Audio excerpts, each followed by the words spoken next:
Vamos lá, gente. Nega tirou o dia hoje pra limpar o vidro. Olha só como é fácil, gente. Vocês estão vendo a diferença? Tem gente que usa o papel, né, gente? Mas o papel ali suja. O certo é usar esse rodozinho ali, ó. Olha só a facilidade, gente. Pronto. Olha isso.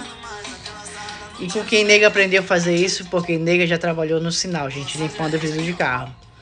Entendeu? Se qualquer coisa não der certo, mais com influenciadora, eu sei que eu posso voltar pra você. É.